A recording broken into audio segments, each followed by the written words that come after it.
Bismillahirrahmanirrahim. Meneruskan konstruksi ayat ya. Misalnya begini, Anda jangan langsung menyalahkan Nabi Adam. Saya ini sering kampanye untuk membela Nabi Adam, karena banyak kiai yang cerita Nabi Adam itu salah melulu. Andai kan kita di surga kan nggak perlu ngajukan kredit, nggak perlu punya istri cantik yang minta ke mall, karena kelebihannya bidadari itu cantik, nggak minta belanja. Sudah gitu di madu juga nggak protes. Tapi kalau di dunia itu sudah minta belanja, di madu protes. Nah, jadi tapi kenapa Nabi Adam akhirnya keluar dari surga dan kita menyalahkan hanya demi kepentingan supaya tadi punya istri cantik, tidak minta uang apa belanja dan boleh dipoligami mau.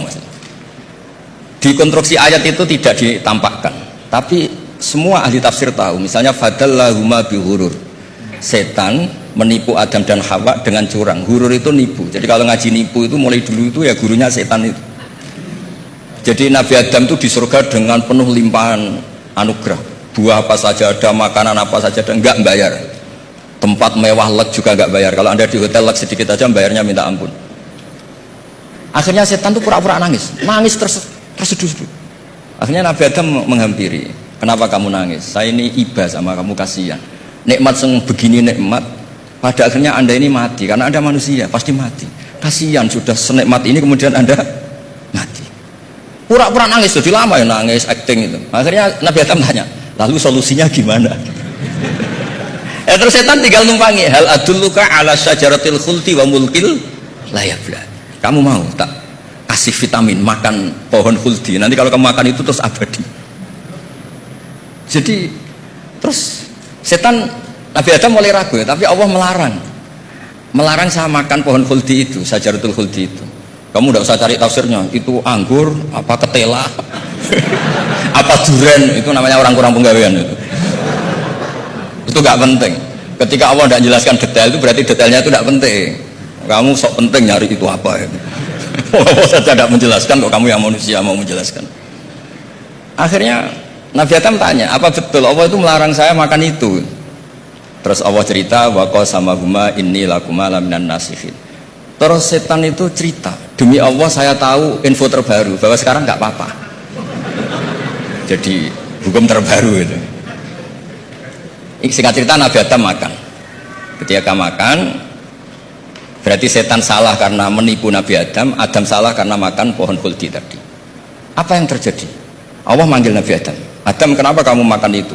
Bukankah pohon-pohon yang lain, buah-buah yang lain itu cukup? Kenapa kamu makan yang saya larang itu? Terus jawab Nabi Adam ini yang unik, yang kita harus bela Nabi Adam ila yaumil qiyamah.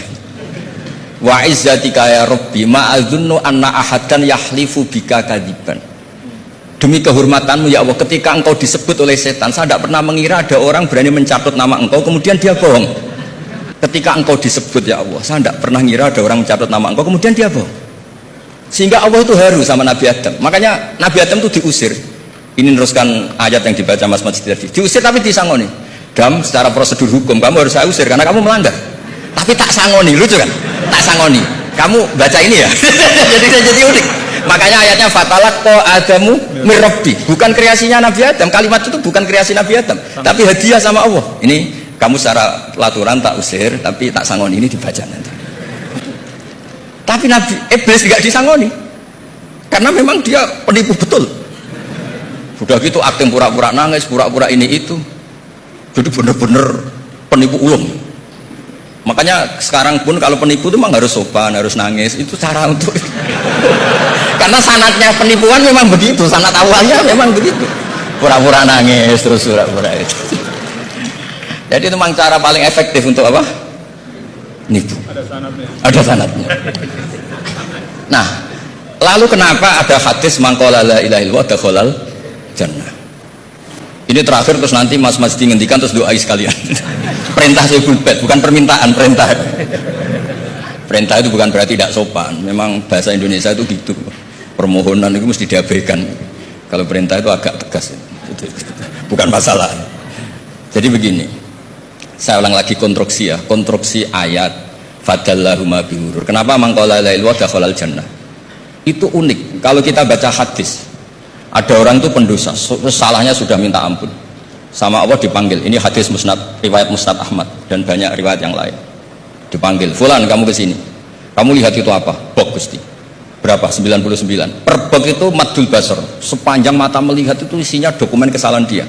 Jadi nggak kayak yang di pengadilan gue hanya berapa tumpuk, itu sepanjang dia lihat itu kesalahannya dia, sepanjang dia melihat. Sudah gitu jumlahnya 99. Ya dia putus asa, dia tidak akan masuk surga. Kemudian sama Allah, sudah kamu tenang saja, diambilkan box kecil sekali, paling sak box jam tangannya. Dah, innaka lan tuzlamal yaum, kamu tidak akan terdolimi. Kenapa Gusti? Ini kamu punya kebaikan ini kecil sekali. Ya apa efeknya Gusti? Kan gak ngefek kesalahan seperti itu. Kemudian bandingannya hanya kebaikan sekecil itu. Udah kamu tenang aja. Setelah ditimbang box 99 yang jumlahnya madul basar kira-kira 3 kilo sama satu wadah jam kecil, ternyata setelah ditimbang itu menangin 1 jam kecil. Karena isinya la ilaha illallah. Malaikat itu tidak berani. Kamu berani, ada namaku kemudian kamu abaikan. Malaikat yang nimbang Pak Warsono itu diprovokasi sama malaikat yang lain. Kamu berani nggak mempertimbangkan kata Allah di situ? Oh ya tidak berani. Jadi disebut fala yaskulu ma'asmillahi ta'ala syai'un, dibandingkan asma Allah itu tidak ada yang bisa mengguli. Nah, di sini terus para torekot, para apa konwiridan Allah. Tapi karena kita ini sekarang sudah tidak ngaji malah tanya, gunanya apa sih menurut Allah? Lu nyebut pangerane orang gunanya. Oh, ini sedang nyebut Tuhannya, kamu tanya gunanya apa? Kamu tak kasih uang aja tidak pernah tanya gunanya uang ini apa? Pas dijak wiridan tanya gunanya apa sih? Oh dasar orang aneh. jadi logis. Nah, Nabi Adam juga sama, ketika disebut asma Allah itu nggak mikir yang lain, apa setan itu penipu apa enggak, sudah grogi yang manggil Allah langsung. Nah makanya saya mohon, kenapa kita memahami mangkana akhiru kalamihi Allah la ilaha illallah dakhalal jannah, karena dengan itu malaikat nggak berani macam-macam. Jadi nanti kalau anda ketemu malaikat tukang hisab, ayo silahkan abaikan nama Allah. Kalau kamu berani berarti tidak malaikatnya Allah. Masa namanya Allah gak dipertimbangkan, apalagi ini asmane Allah. Nah, makanya Nabi ngendikan fato satis sijilat wasakula ismuwah. Kemudian bab kesalahan tadi jomplang kalah, kemudian yang menang hanya asmanya Allah Subhanahu wa ta'ala. Makanya terus disebut, sudah Nabi ketika tanya amal apa paling baik ya Rasulullah, gini dzikrullah fisri wal alan, gini dan kamu mati dan kamu hidup walisanu katordun, kamu harus selalu ingat Allah Ta'ala. Bila kalau sampean tanya kenapa itu menjadi penting, karena tadi malaikat tidak akan memperbandingkan Allah dengan yang lainnya. Makanya ketika ulama-ulama sufi, kalau kamu habis salah istighfar, nanti di sohifah kamu akan ditulis habis salah, terus di belakang ditulis tapi setelah itu dia bilang astagfirullahaladzim. Nanti malaikat tinggal aja kamu teror, kamu mempertimbangkan Allah apa yang itu. Ini tak ajarin, kalau tepat ya kamu didengar, kalau tidak malah digebuki, tidak tahu saya. Tapi itu ijazah resmi ini hari ini, hadisnya akurat. Ijazah.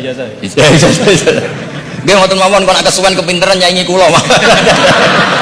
Assalamualaikum.